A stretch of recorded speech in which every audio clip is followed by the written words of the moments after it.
Speaking of casual Tuesday.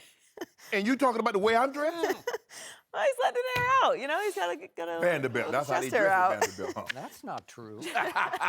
Shannon, you've been highly critical of Jay in the past. So did last night change your opinion? Absolutely not. If anything, Shocking. If anything, it makes you more disappointed because last night he showed you a glimpse of what he could have been. And I'm not saying, because Tom Brady, none of the greats have ever throws for 260 plus yards and 3 touchdowns with no pick every single Sunday. That's not what I'm saying. But we've seen far too many of these games and far too many of the other games where it's a fumble or a costly turnover that ends up costing his team the game. Skip, he showed you what he can do. Arm talent, second to none. You see the play that came in, they had him dead to right. He spins out, rolls to his left, hit Drake, boom. He drops a dime to the guy. He ended up dropping the ball in the fourth quarter. Could have nailed the door shut. Yep. So we know what Jay Cutler can do. And because he hasn't fulfilled the promise, Skip, it's hard for me to believe that there's an offensive coordinator or head coach that's come into contact with Jay Cutler since he's been in the NFL, says Jay Cutler has maximized his ability. Yep. It's hard for me to believe that you'll find one coach that will say that. And people are like, well, what do you mean? Jay Cutler should have been a multiple-time Pro Bowl player. He should have taken his teams to more than one playoff appearance. He should have done that, Skip. That's how talented he is. And it's so frustrating for you to see what he's capable of last night or something close to that on a regular, routine basis, but far too many times it's the pick, the fumble, the apathetical, the blasé-faire attitude. You're like, bruh, I believe there's one person that believes Jay Cutler maximized his ability, and that's Jay Cutler.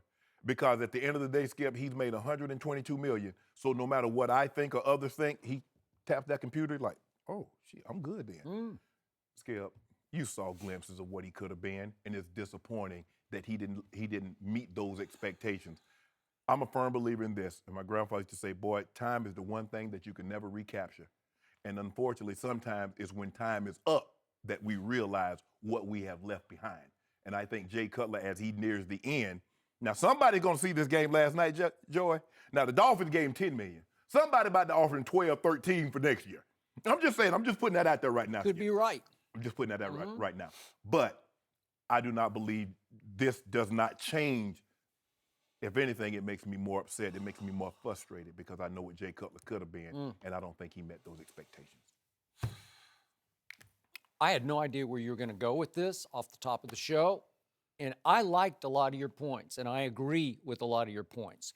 Where we part ways is at your bottom line versus my bottom line about this player who is as polarizing a quarterback as I have ever watched and ever covered and ever talked about on television. And again, last night was tough on me because you know how much I love Tom Brady, but I have always liked Jay Cutler. Not loved, just liked.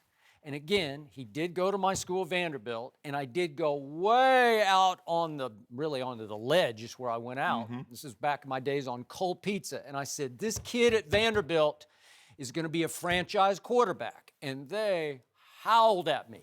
A Vanderbilt quarterback he's going to be a first-round pick. Watch. And guess who picked him? A guy you really respect, a guy we had on the show a couple of weeks back, Mike Shanahan. Does he not have some offensive genius about him? Absolutely. He does. Yes. And he traded up in the first round in the 2006 draft to take Jay Cutler with the 11th pick, one pick after our Matt Leinart here at Fox. Yes. Obviously the USC Heisman Trophy winner. One pick after. Vince Young went at the top. I think he's the third overall pick. Yep. And if you look back at that draft, Jay came out the best quarterback in the draft. Kellen Clemens is still afloat. He was a second-round pick. He's still Phillip Rivers' backup in San Diego. Right. But if you look at that draft, and I don't know if it's saying that much, Jay ended up having the best, quote-unquote, career. So here's the problem with Jay Cutler. For long stretches of his career, he has been a pretty good starting franchise quarterback. Occasionally a very good one. But to your point, the occasional bad, has been so spectacularly bad that it obliterates the memories of all the good in most fans' minds, right? Yes. So most people would look at Jay Cutler as when they see the bad, it's all-time bad body language, the shrugging shoulders, the hanging head, the I don't give a you-know-what attitude. Yes. And it cancels out all the good that he does accomplish sort of quietly, because everybody focuses on Jay Cutler as the cringing symbol of a loser quarterback, right? It's what the internet thinks of, oh, that's a loser, is Jay Cutler. So I think most fans and you view him in the big picture as a pathetic bust of a quarterback. No, I don't think he's a bust, but I've seen more of the other games than the games you saw last night. There's no way in your mind, Skip Bayless, you're going to tell me you've seen Jay Cutler play more like he played last night as opposed to the flip side. Okay, let's talk about that. So I'm never saying that he's Tom Brady or Aaron Rodgers, because obviously he's not. Right. He can't even have glimpses of those guys. But he has been somewhere in the middle of starting quarterbacks. And I remind you, it's hard to find one of those guys. Yes.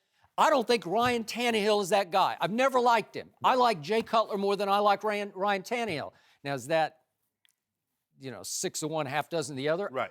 But still, Jay Cutler is a decent starting quarterback, and those don't grow on trees. But let's look at what Jay Cutler has done.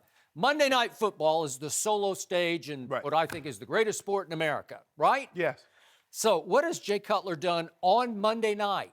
A lot of pressure on Monday night, right?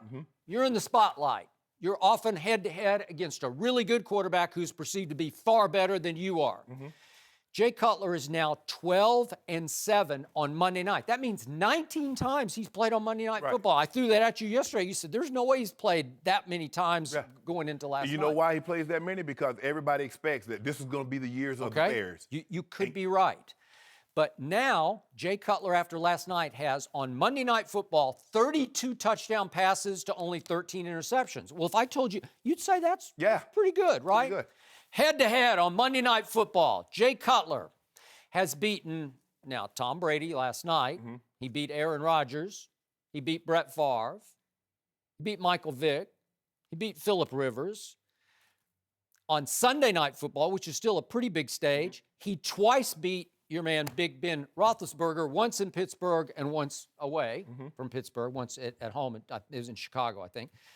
And if you remember, Colin Kaepernick coming off the Super Bowl season, followed by the narrow playoff loss at Seattle in the NFC Championship game. Right. After that next season, they opened Levi's Stadium. And Kaepernick and San Francisco went to Dallas and just crushed Tony Romo and company in what was going to be a big year for Dallas when they went 12-4. They crushed him in the opener. They went home for the opening of their stadium. And on Sunday Night Football, Jay Cutler threw 4 touchdown passes to no interceptions and shocked the San Francisco 49ers, led by Colin Kaepernick.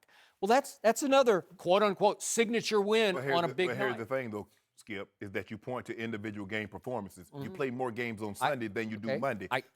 When you factor in his career record, is he above or below 500? He's 74-76. So now that's a lot of starts to get in the National Football League. But now we say 500 is even keel, 76. So if you're 2 games below, that means you what? Okay, but how many teams are still looking for a quarterback who could even consider going 500 for that team? It's just hard to find him, which is why he's such a polarizing lightning rod, because is he terrible? No, he's not terrible. Is he great? No, he's not great. Jay Cutler is what we call, he plays just enough to get coaches fired and himself cut or traded. That's what Jay Cutler is. And everybody keeps saying, well, Shannon, look at all the head coaches he had. Look at all the offensive coordinators. You know why? Because he's gotten them fired. Because everybody keeps saying, you're not maximizing Jay Cutler's potential. And everybody comes in, I can fix him. I can get Jay to play at this high level. Cost Mike Shanahan, cost Lovie Smith, cost Tressman. He cost a lot of people their jobs. Yet, you have to give him some break for having 9 offensive coordinators in 12 seasons. Why? That's hard. Well, you can say it's partially because he got the head coach fired. It's also partially because he was in wrong places at wrong times, where there was just upheaval at the top of the organization, or the team wasn't very good around him. Everybody, Skip, they went and got Jay Cutler and they tried to build around him. Denver, they tried to build around him. Okay, Josh McDaniel comes in. They didn't hit it off. They trade him. Chicago tried to build around him. Everybody tries to build around him. Okay, if they're building around you, how is it their fault? You look at, they went and got Brandon Marshall. You had Greg Olsen. You had Martellus Bennett. You had Matt Forte. But how many NFL franchises have a quarterback they would even consider building around? That's the problem. These don't grow on trees. It's hard to find one of these And you guys. should be even more out because there was a guy that the team was willing to build around, and they still couldn't get it done with him. Thanks for watching. Subscribe here to get the latest from the show. Be sure to check out more of the best clips from Undisputed, or go watch a few segments from the newest show on FS1, First Things First, with Chris Carter and Nick Wright.